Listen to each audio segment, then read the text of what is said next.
I'm Monica Phillips. I'm the Director of Learning Content and DEI at ChIPs. I'm really glad to be here, and I'm especially interested in this program. I've spent a lifetime in business development and marketing in law firms and creating partnerships with clients.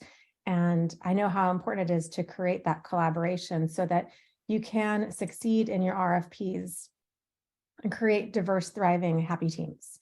So I am going to turn it over to Heather. Heather Burke is our moderator for today, and she is one of our incredible chairs, NextGen committee co-chairs, and she's also a partner at White & Case and has a lot of success on her own in terms of pitching and knows this topic really well. So Heather, I'll let you take it away. Thanks, Monica. Hi, everyone. As Monica said, I'm Heather Burke. I'm a partner in antitrust litigation at White & Case. I've been here for 17 years, previously in New York, and moved out to Silicon Valley about 10 years ago, almost 11 years ago now. And very excited to be here. ChIPs is near and dear to my heart. And I am very excited to be joined by our three panelists, Janice, Jen, and Mansi. And I'm going to let each of them introduce themselves, starting with Janice. Hi, everyone. I'm Janice Kirk. I'm VP and General Counsel at Samsung Research America, which is the research arm of Samsung in the US. Also here in the Bay Area, I've been here 15 years and also originally from New York. Jen?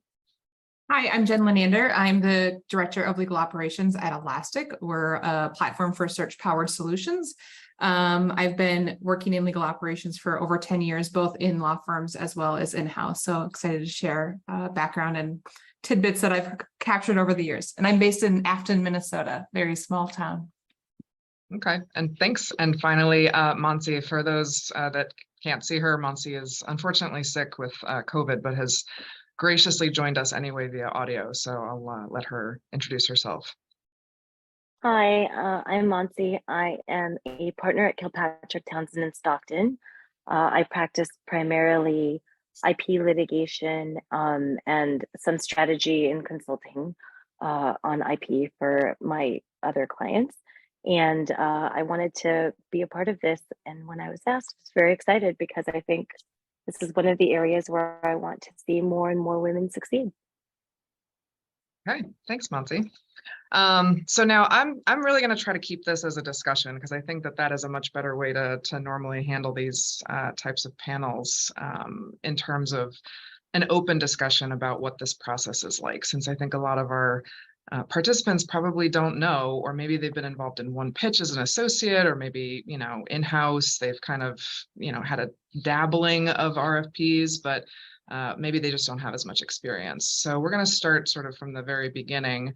And I just kind of want to know what your all's experience has been with some of the pre-work that goes into RFPs, either receiving it in terms of, okay, I know I have this litigation, and now I'm getting, marketing materials from firms, and now I'm getting, strategy documents and outlines of things. How much does that actually help you in determining either which firms to then see and have them come to pitch you and actually get a meeting for, or does that stuff not really matter and it's really about the meeting itself?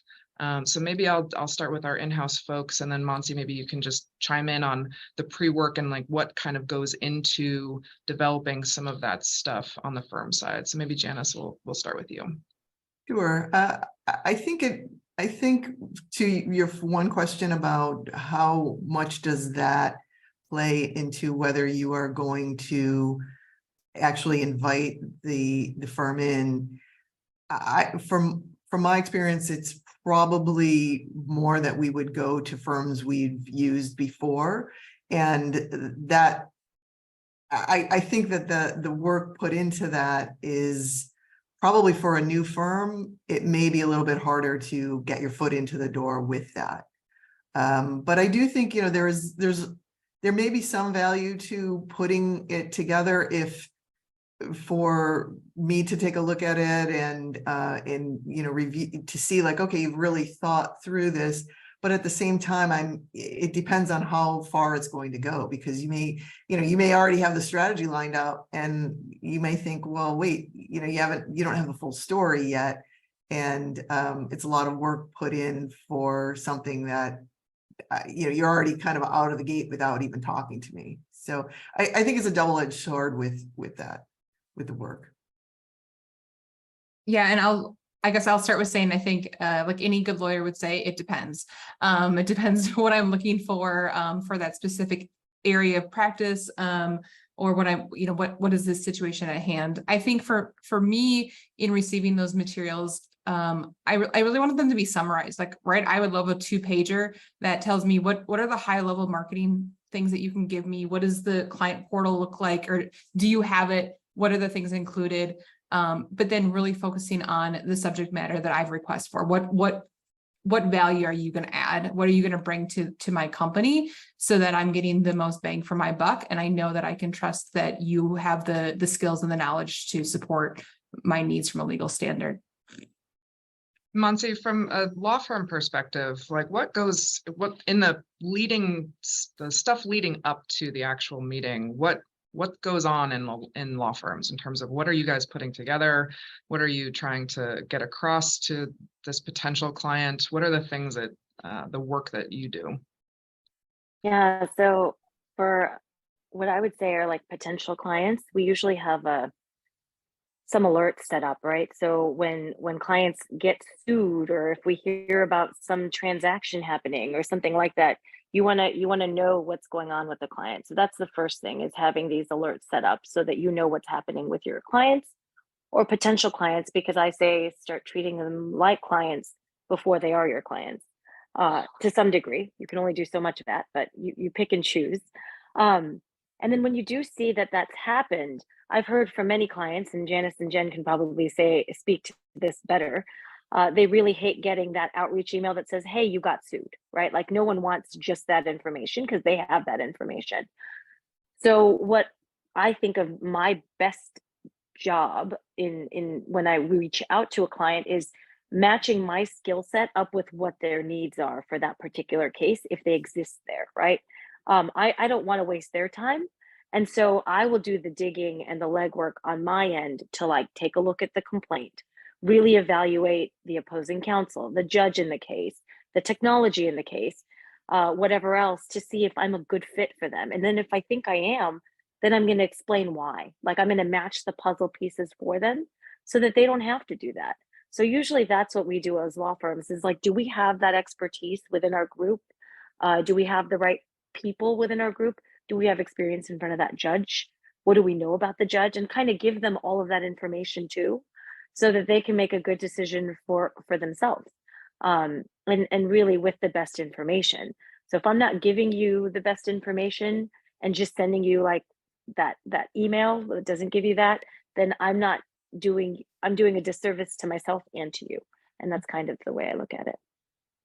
And Mansi, maybe building off of that, like how do you choose the actual team that's going to present? Because sometimes in those initial materials, at least I know for our firm, we send a broader team of like, this is our antitrust group, and these are the folks that could potentially, the top leaders in our antitrust group, but the team that actually then presents at the meeting is a subset or a different portion of people within that group that may be better suited for that particular case. So how do you guys go about deciding who's going to be on that team? And then I'll ask Janice and Jen, how much does that team makeup mean to you all? And what are you looking for in the team that presents to you? So maybe Mansi, we'll start with you and then go to Jen and Janice.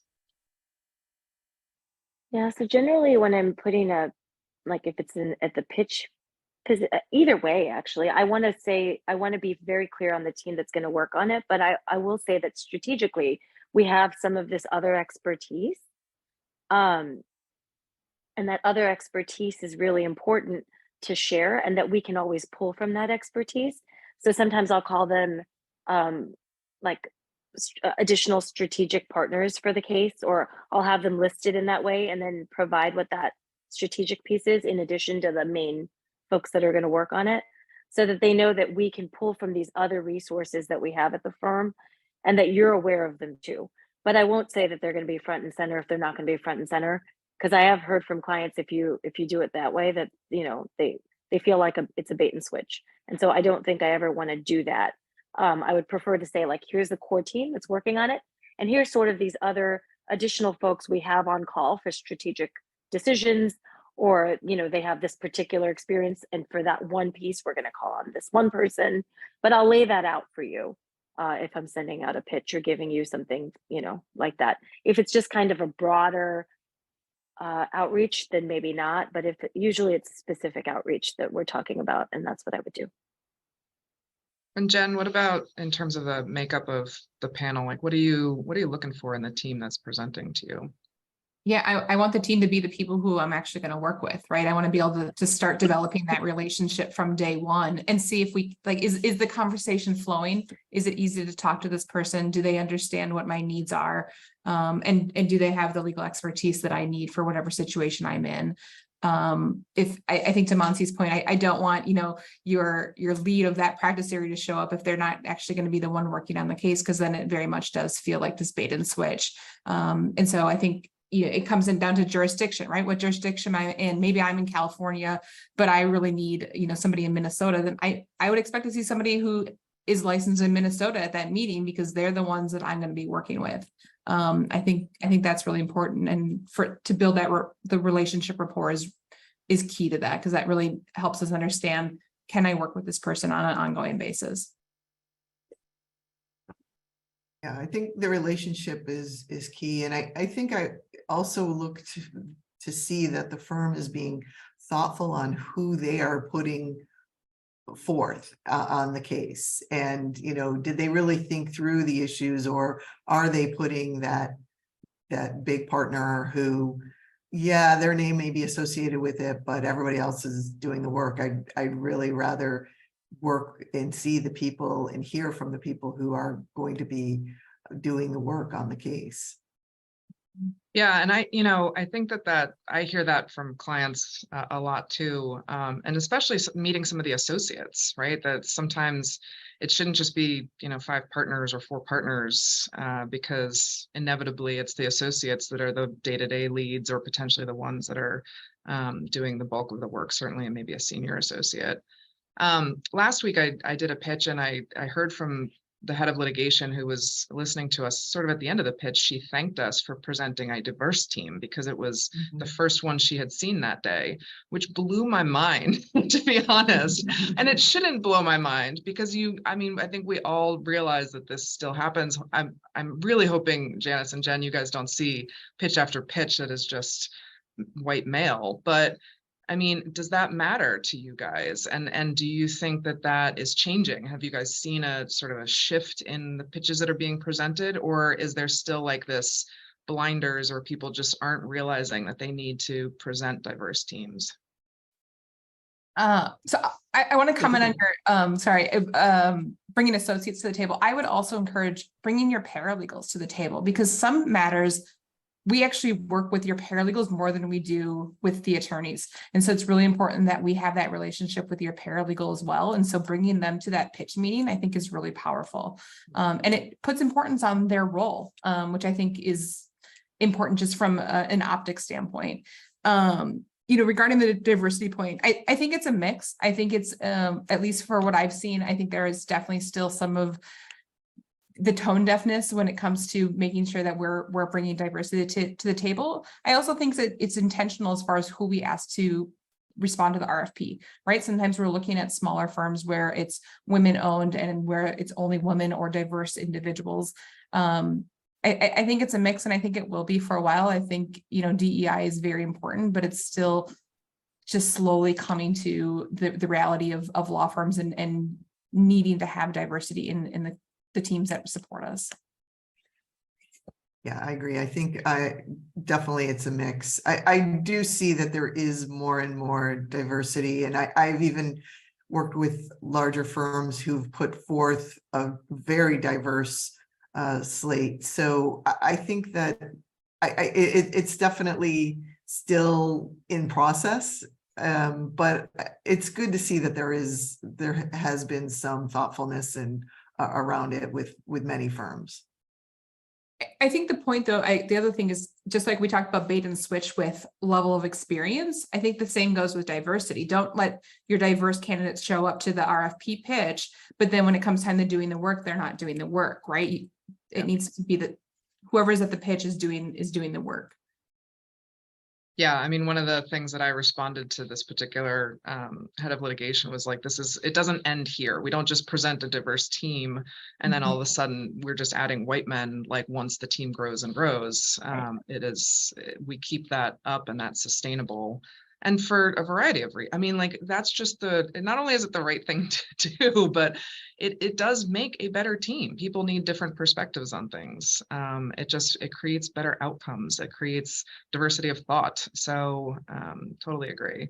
Mansi, what about you? I mean, have you felt from the in-house or from the law firm perspective, but is that a frustration for you? And I don't need to speak, ill of Kilpatrick or anybody else, but is that something that is like frustrating for you on the law firm side?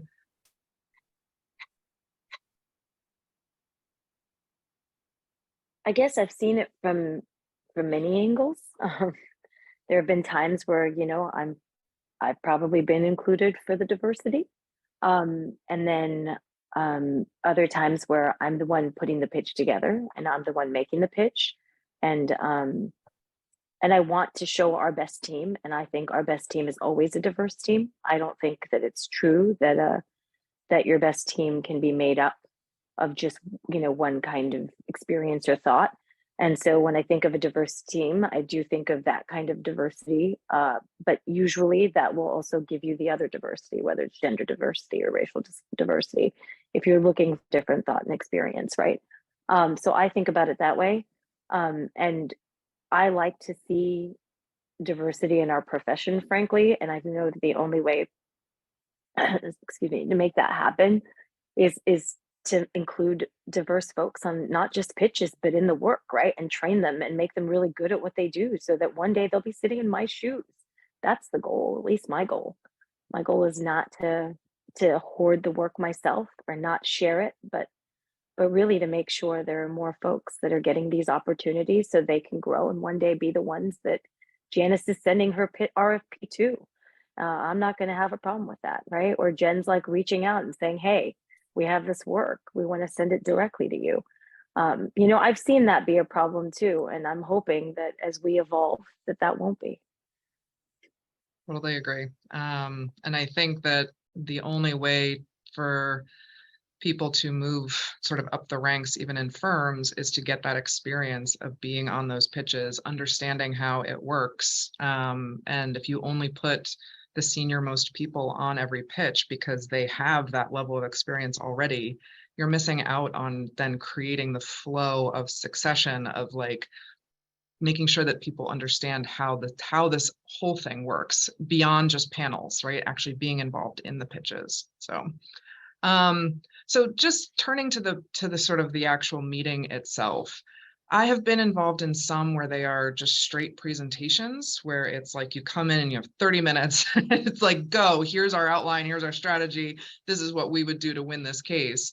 And others that start out much more of a discussion of like, what are you looking for? Are you looking to settle this case? Are you looking to litigate it to the fullest? Do you want to be aggressive? And so I'm curious from all panelists, but like curious on what you think works and what do you think actually has made a difference in terms of the teams that you've really enjoyed and watching, or, having it more sort of interactive. So maybe Janice, we'll start with you on that one. I think hands down, the discussion is much better than the presentation. It really is about what you're trying to get at and what your needs are and what the firm can do. And obviously a presentation, a firm is going to be able to present what they can do. But you get just such a better feel from that conversation. And, can I work with this person or these people for a length of time that is going to, if it's, for example, litigation, I know it's going to take a long time. And, like, am I going to be able to have a long-term relationship with them? And I think hands down, the discussion is the better option. Yeah, I would tend to agree personally for myself, but I think ask the question, do they want a presentation? I mean, it's kind of like when I have a new team member joining my team. How do you want to communicate? Like, do you prefer me to give you bad information in email and Slack over the phone? Like, what do they want? Because everybody's communication styles are different. And they may want a presentation because that's what they're more comfortable with, or because it is a new relationship and they're not quite comfortable having those in-depth conversations about, do we want to settle? Because we don't want to tell you all of our negotiation tactics that we use at our company. So I think you really need to ask, because I think everyone will do that differently. It might be, a hybrid approach. We're going to let you give your pitch for 10 minutes, and then we're going to sit down and talk details about the matter at hand. But I think asking the question and putting in the context of, we want to make this most useful for you, not we're trying to be lazy and not prepare, right? I think there's a difference there, but I think asking the question is really powerful, and putting the power back into your in-house counsel's hands. Yeah, I think that's such an important point, because I can't tell you there have been times that I've been frustrated going to a presentation where that question wasn't even asked on, like, what they wanted us to present on or talk about. And our team goes in with one idea on, we're going to present on this case, and the person that we were talking to didn't even work on that case at all. So I think asking that question is hugely important, just right up front, of like, how do you want this conversation to go, and what do you want it to be about, right? Like, what are the things that are important to you in this particular instance, or why you're asking us? And I think that there's sometimes a bit of hubris in, like, oh, we are the outside counsel lawyers, we should know all, and we should just know what they want, and it's like, but you don't, like, most of the time you don't. So just ask. Mansi, I don't know, in terms of your pitches, I do think there are some clients that do want, they want the presentation versus the communication, versus the conversation. So what has been your experience with what has worked, or what the different clients are sort of asking for in RFPs? Yeah, I think generally speaking, the presentation might come after you've submitted something already. So that's usually when I see a presentation happening, and sort of what you submitted, more of a meet and greet sometimes, but or a more fulsome presentation on what you've sent them already, right? I do like the ask first, because it starts a conversation. I do think that kind of starting point of, like, the back and forth is really important with any client. You can't talk at a client, that just doesn't work. Like, you're going to have points of conversation, right? Because every client has different sort of different metrics by which they are judging your performance. No single, and even sometimes between cases with the same client, right? Like, there are certain cases they want to see go away, others that they want to fight hard, and understanding which ones those are part of what will make you a better outside counsel for them. So I just don't think that not asking those questions leads to the better relationship, or thinking you know better than them. That's probably going to be a short client relationship if that's the way you approach this.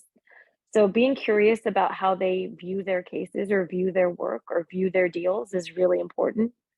And so I think having that understanding is really the way to approach it. And then when those presentations happen, sometimes there are presentations where you will present and introduce the members of your team more formally. We have done that after sending an RFP in, and kind of gotten on the phone and said, like, this is going to be our first chair, and had him, like, tell the story so that they see how he would come across to a jury. Like, we will sort of do some of those things to give you, as the client, especially if it's new, some familiarity with our lawyers, right? You're not going to be able to see them in a courtroom the first time you meet. Like, it's just not going to happen that way.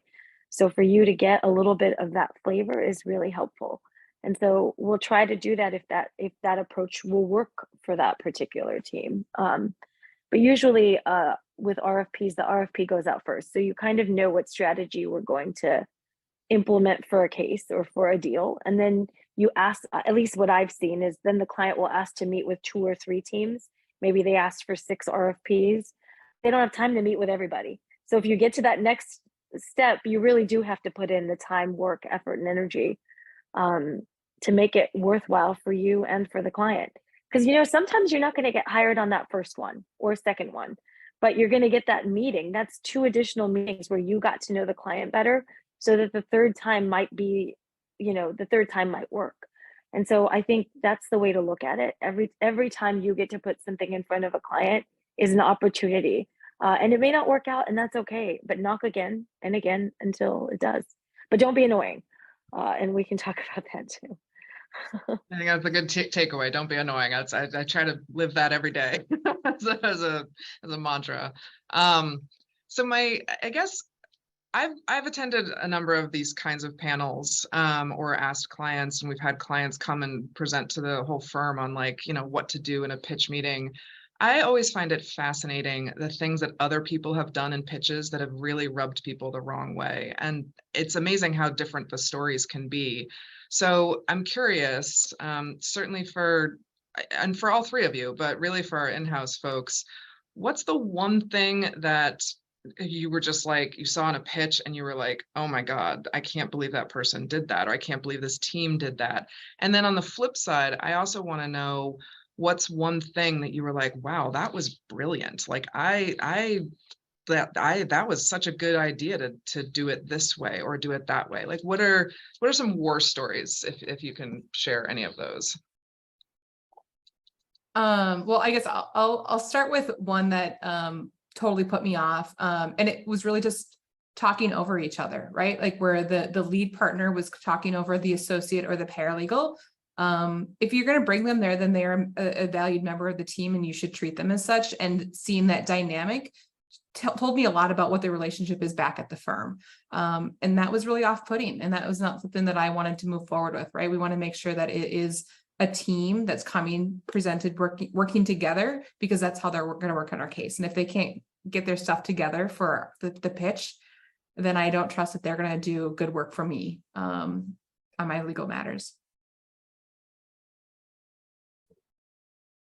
Yeah, I'm trying to think of a good thing. You can start with the bad stuff.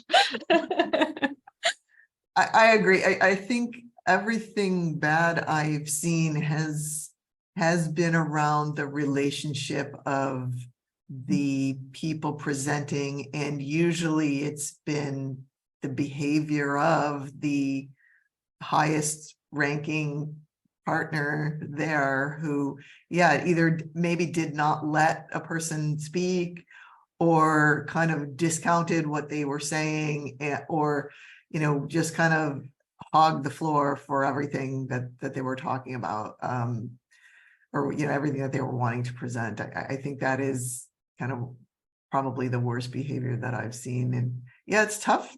I don't know if I've seen any slam dunk that was brilliant. You know, I know we've talked before about, you know, whether people bring food or tchotchkes in. I did sit through a pitch where only one of them, the candidates, brought a bunch of Boston cream pies for everyone to eat, and they did win. And I kind of questioned whether that was part of why they won. But you know, that can go both ways with things. Yeah, it's tough kind of finding that slam dunk thing. Yeah. What about you, Mansi? Oh, sorry. For a slam dunk one, I don't know if I don't have a specific one in mind, but it's really when you're innovative, right? When you come to the table with, how do I solve this problem outside of the regular course of business, right? Is it a way of setting this up in a different way? If it's not like an advice matter, if it's a way to solve a problem outside of legal advice, but maybe how to manage something, just being innovative and thinking outside the box, because that's valuable to us. And that means that we're going to be partners, and we can come to you when we have other issues that are similar, and you can help us think outside the box. And that brainstorming that we could do together is really powerful. And so I think times when somebody has come to the table with something that I'm not expecting, that is a slam dunk for me. What about you, Mansi? Like, what's worked in terms of pitches that you've won that you think was, I mean, in terms of the relationship of, you know, the team that you were presenting, or was there anything that you heard back from a client that they were like, that was really what sold us on this? I would say I feel like the pitches that I've been successful on, they've been fairly short, but very to the point, and kind of gives you everything you need. Recently, some of our clients have asked for like pitches that are no more than 3 pages, which on a litigation, Heather, I think you can understand that can be very difficult, but you really then are forced to cut almost everything other than the key points you want to give them. So I would say, uh, generally speaking, clients do not have time to go through a lot. So you really have to do that legwork for them and give them less. And yeah, that I think is helpful. And then of course, I think working with them on pricing and working with them on what that looks like is also has been really important, right? Like some of our clients will ask for very different pricing structures now instead of the billable hour, and we've had to work on that and figure out how to do that and how to do it effectively so that everyone is getting what they need. And so I think the combination is probably what's made my pitches successful. And that was a perfect transition into pricing topic.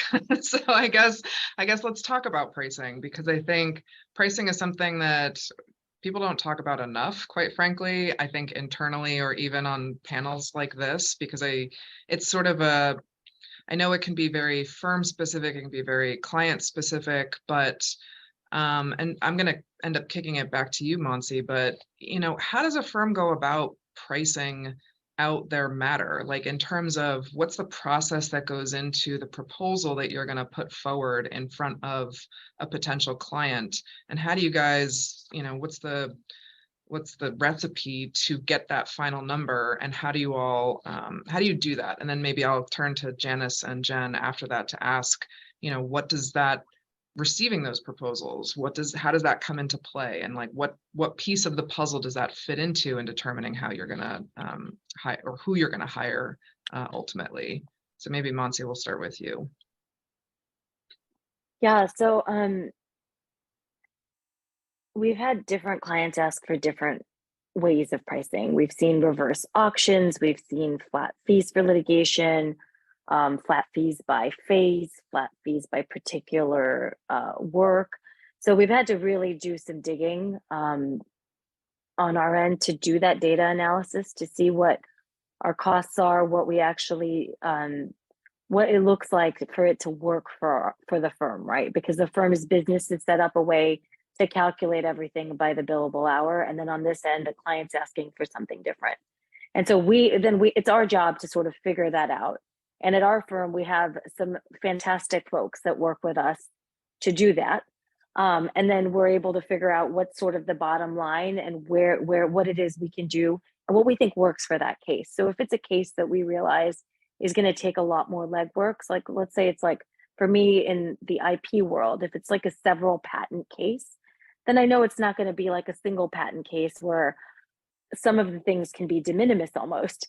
When there's several patents involved and we're going to have to knock out a lot of them if I'm defendant, or even assert a lot of them, it's just going to take more work from my team. So I can sort of look for other cases we've done that look similar in work and then sort of analyze them to see what we can do depending on what it is that the client is looking for. So if it's by phase or if it's, and really do that analysis on our end before we give you a number, and then work with you on that if we need to, right? So, but really that I try to do that on my end to make sure it's something that seems right. And then you can always look at sort of what the industry is doing by looking at AIPLA's quarterly. I mean, AIPLA puts out these annual statistics on the IP side, but I'm sure in other cases and other things you can find some of that work done. And sometimes you can find it with fees motions from other firms. So you can see what others are billing out at and make sure you're competitive, right? So like those are the things you can do on your own without client input before you get anything to a client. And so Janice and Jen, when you get pricing proposals, and let me ask, do you guys actually tell the other firms, hey, you guys are competing against these other 6 firms and they are in X range, to try to negotiate with them? Or is it, okay, we accept your proposal and it is what it is and we don't push back and we'll say yes or no and we're going with another firm? Like, how does pricing come into play in the actual pitch and your decision making? Maybe Jen, will start with you. Well, first I say everything is always negotiable. So we always push back. I think in some ways we have it easier because we're going to get those 6 proposals and we can look at those and compare against each other. I don't think we'll let firms know that they are competing against other firms, but we're not going to let them know who those people are or what rates they're coming in at, because that's a disadvantage to us to share that information. But yeah, I mean, I think at the end of the day, I want to know I'm getting the best value. And sometimes I'm not going to take the lowest price if I don't think that you have the skills and the knowledge to be able to represent me in the matter that I have. So it's a mix of what is the pricing structure and who are the people on your team, because at the end of the day, I want to win this case, right? And so it's not going to be one for one. If you send me the highest price, I'm going to get the best service. It's not always that way. I think you really have to look at things holistically to make that determination. And I think you want to see, at least I'd like to see that the firm is being smart about the time, okay, for these issues, we can use the senior counsel is going to work on these. And, to what Mansi was saying, to actually kind of show us what you're doing to make it make sense for us, in terms of, if you're going back to old cases and you're saying, hey, we've done this here and we can save you money because we can recreate this easily. Those are the things that I want to see in a firm, that they're really kind of thinking outside the box to be doing that and bringing a package that makes sense.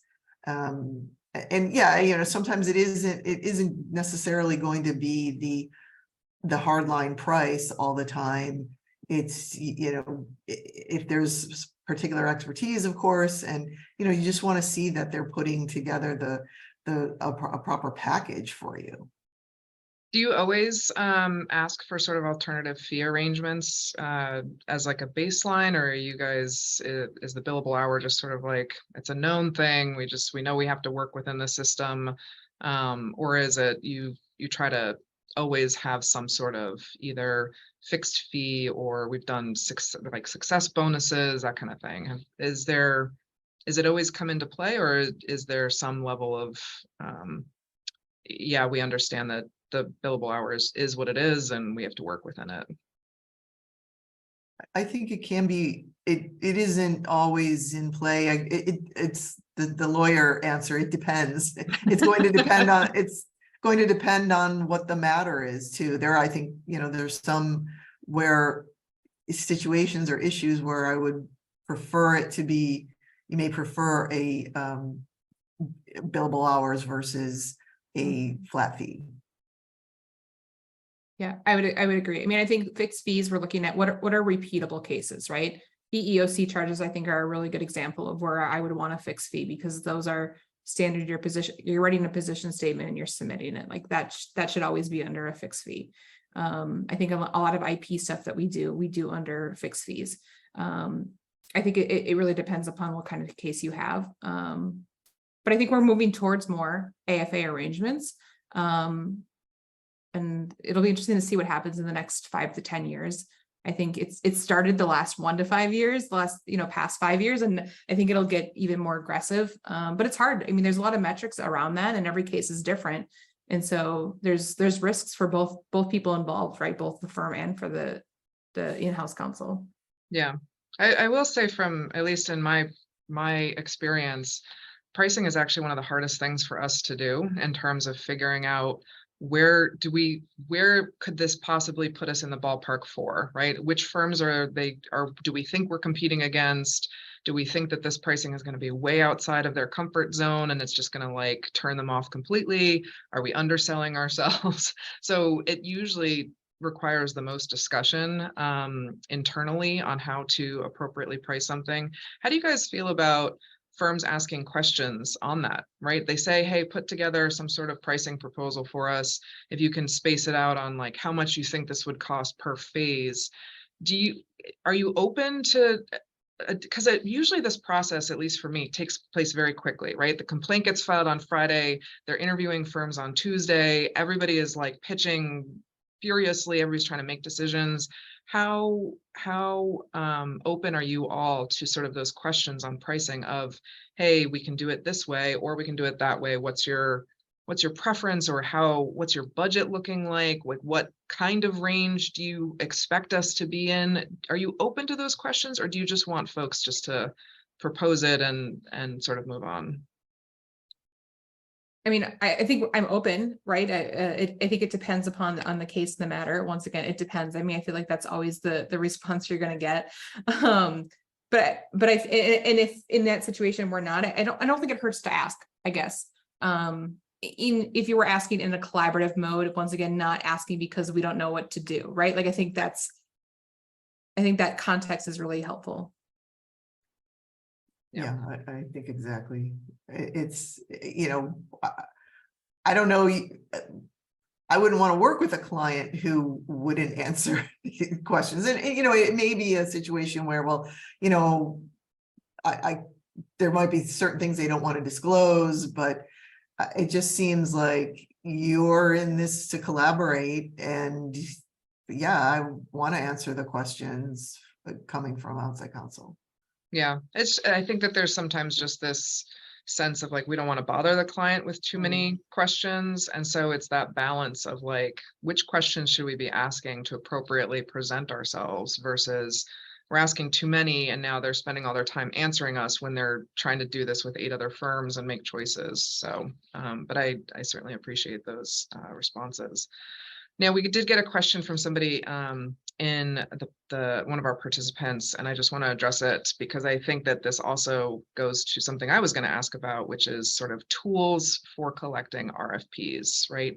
One of my friends works at a smaller tech company, and they are using Pursuit, which is like a company that kind of, I guess, is a tool that sends out options for this is the type of case that we have that we need people to submit RFPs for. People submit written proposals, and then they choose out of those sort of which ones they're going to use. In my experience, though, far more of our presentations have been through relationships that have already been there. Hey, I worked with you previously. Do you guys want to come pitch for this? Hey, we saw that you did get sued, as sort of Mansi was saying. Hey, we would love to help you out on this. What are sort of the different ways in which people can know or respond to RFPs that you guys are using? And I guess, is it always through relationships, or are there other ways that RFPs are sort of doled out, and how do you decide which firms to get responses from? Mine are generally through relationships. I'm not using Pursuit or any other tool like that. Yeah, I think it's more, or it can also be, work with you before or work with someone else at the firm, someone else that I work with for another matter has said, hey, my people in this area would like to come and talk to you. And, occasionally we'll do that, particularly if there's a case, if they say, oh, we saw you were sued and, we have somebody who's done this before, like, can we come and pitch? Then that's generally how I would talk to people. Yeah, I think relationships are key. I think, I guess to me, what I read in that underlying question is how do I build that relationship, right? And for me, I think the answer is start by showing me that you are the SME in your practice area. And what I mean by that is when new regulations come out for labor and employment or something like that, post on LinkedIn, tell me the summary of what that case really says and what does that mean to you as a L&E employee or as an IEP attorney. Do that, and let me interact with you that way. And then if we start building this relationship, then when you see a case that comes out that may be relevant to me, just send me a quick email. Hey, this case recently came out in XYZ jurisdiction. I thought this might be helpful. These are the 3 highlights that I take from this case of how I would change my view and how I handle these cases, right? And really showing that you are the subject matter expert of your area, because then when I have a case that comes up in that area, you're going to be front of mind for me. I talk about relationship building, and I think about it as the long con, right? Like it's not going to happen over a month. It's not going to happen over a year. It takes years to build those relationships with attorneys, but that's also where the legal community is really small. Connect with your law school grads that you went to law school with, right? And keep those connections moving forward, because as time goes on, we all move to different roles. And you never know where you're going to become, go to a firm and your friend's going to be the associate GC at somewhere, and they're going to have that decision-making power. And that's really powerful. And so I think it's, take your time and make sure that you're not burning bridges, and that you're having great conversations and building those relationships over time. Yeah, I mean, I think that, it can be from the coming up as an associate, certainly it can be sort of overwhelming to think to yourself, like, how do I develop business? How do I sell myself? And I think one of the key things that I learned very early on is it's not about selling. It's about, you are there as a resource, how do I help someone that I already know, right? How do I help them in their current predicament, whether it be litigation or otherwise. And a lot of the times my connections too, sometimes it's not even my practice area, right? It's like, oh, I'm dealing with this, consent decree in Japan that I just can't figure out how to get it removed and expunged. And I just don't know what to do. And so it's things like that like, how can I help you? Do I know somebody in Japan that I can put you in touch with?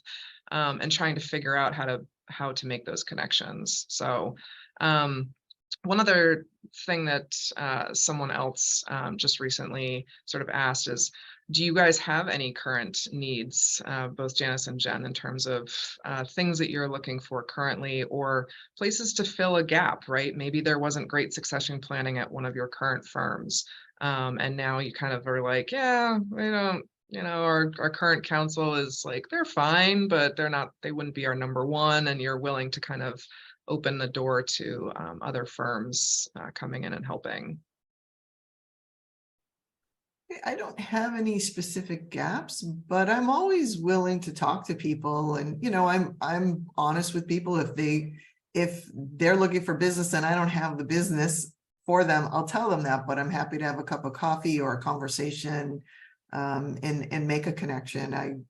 That's valuable to me too. Yeah, I agree. I mean, we just redid our preferred law firm panel, so we are set. But I think to Janice's point, start with a conversation. A 30-minute coffee, even via Zoom, is really powerful, and just take the time to get to know that person.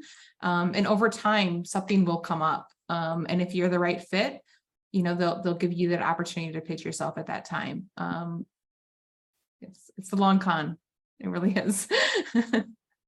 Yeah, no, I totally agree. Are there I could chime in? Oh yeah, of course. Okay. Mansi. Yeah. Go ahead. It's interesting because what Jen said is exactly kind of what happened in my career trajectory, right? There were a bunch of folks that I knew either in law school or just after that ended up going in-house over time. And at least one of my bigger clients happens to come from that, right? Like one of them is now like the person who collects the RFPs. And he and I had been associates at Howard together, right? And then the other person who's also making decisions at the same company, he and I had written an article together back when we were young associates. So it was just interesting how all those things come and connect later. You won't necessarily see what that future holds, but the one thing I tell the associates at my firm too is like, be nice. Be like, people will always remember how you made them feel. They will not always remember what you did, but they will always remember how you made them feel. So make them feel good about you and what you do for them, and that you have their back. And then in the end, I think it will come back around. Yeah. And I'll leave it at that. Yeah. Janice and Jen, I think this question is mostly for you. It's another one from the chat, but in terms of sort of panels, right? There are some clients that have panels of firms, just for those that don't know. There are some clients that are like, I have my 16 firms that I go to for everything, and it's a very involved process to get on a panel for that particular client, and they use those 16 firms for everything, and they go to them for various things. I guess one question is, do you know anything about the panel process? Do either of your companies do that? And then two, even if it's not a panel process, usually companies and in-house have their kind of set firms that they like to go to for their things, right? They've used them in the past. They have either a list or a mental note of like, these are my go-to firms. How do other firms, smaller, this question was about small IP boutiques, but just in general, how do other firms kind of get into that? How do they break through that door? Is it just the relationship building, or are there other things that they could potentially do to kind of get their foot in the door? I think definitely relationship building. For some companies, it might be an offer of doing a training for them, and maybe they'll bring you in, if you say, hey, there's this change in the law and I can come and talk to your HR department, or whatever it might be. Maybe somebody would be willing to bring you in and see what you have to say. And I mean, it may be a way to get your foot in the door. But yeah, for me, again, it's relationships, and it's building relationships, and I'm willing to go off panel, or, I don't have a panel, but we have set a lot of firms that we go to, but I'm always willing to bring another one on if it makes sense. Yeah, I think relationship building is definitely number one. We do have a panel. I think, that gets reviewed every couple of years.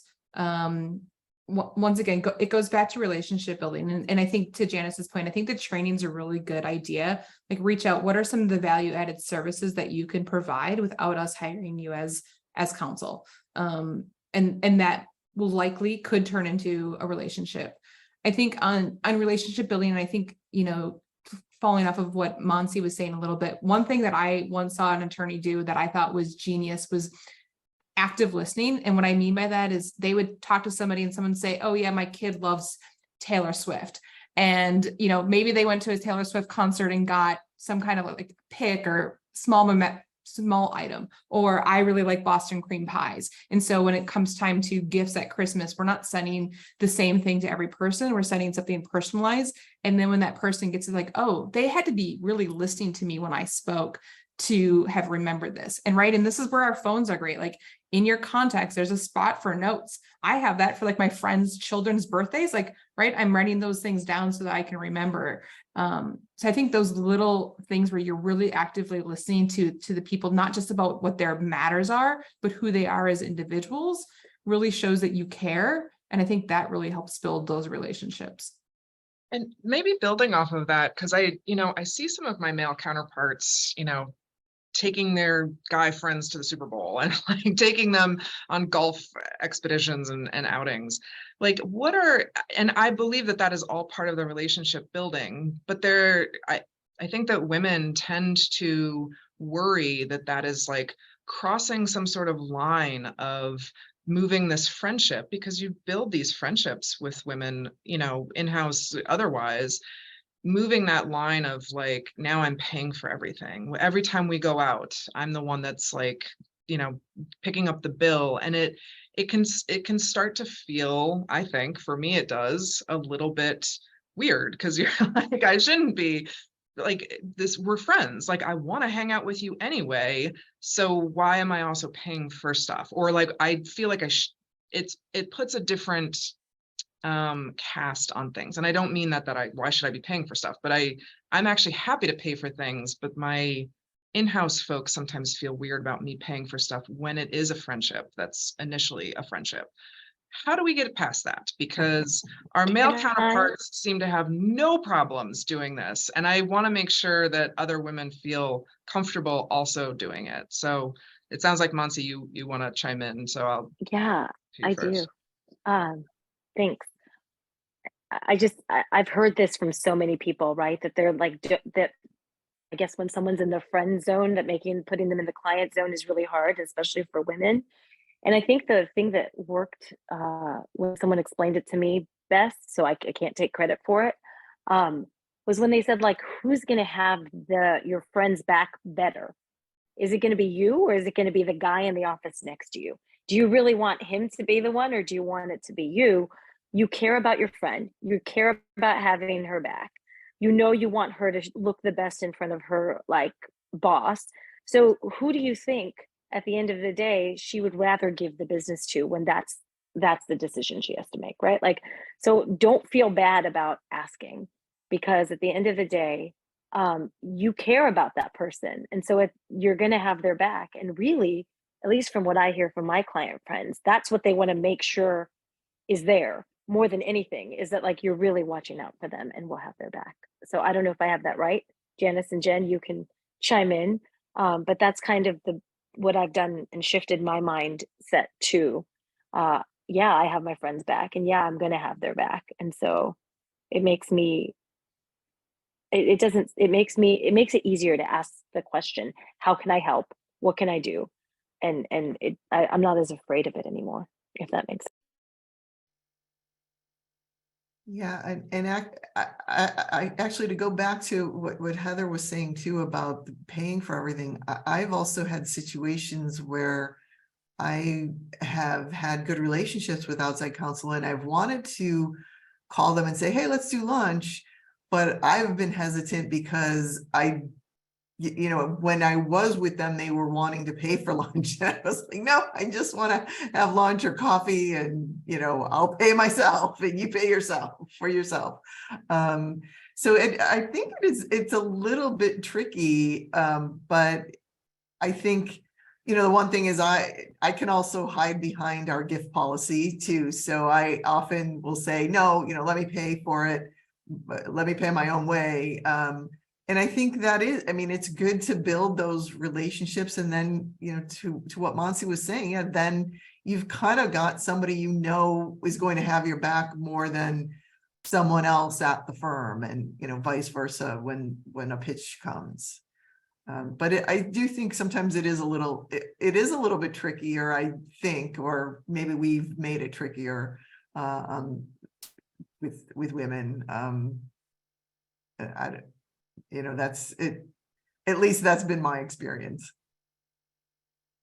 I would agree with everything that everyone said. It's tricky. I think we put the barriers up ourselves a lot of times, and I think we just need to be brave and just do it, right? I mean, it can feel, it's a somewhat over analyzing, right? You don't want to make the other person feel like you're only paying, right, because you're some sort of, you want something from them, but it's also like, well, why shouldn't I pay? I don't know. It can be, Yeah. I get the financial stuff, and I try to have those conversations, at least with my friends up front, where I'm like, listen, I'm going to expense this. I'm not paying for it either, really. So it's fine. Like, we'll just move that out of the way. And it's totally fine. I want to hang out with you regardless. I'm not just this isn't just a business transaction. So I think that can be sometimes hard to navigate, but I know that we're out of time. It doesn't look like there are any more questions, so hopefully we are good. I want to thank all of my panelists for joining me. You guys were fantastic. So thank you for all of the very candid and honest answers. I know I learned a lot, so I'm sure that the rest of our group did as well. So thank you. Thank you so much, Heather. Thank Really, you. that was fantastic. I loved how you moderated that panel. Thank you, Janice, Jen, and Mansi.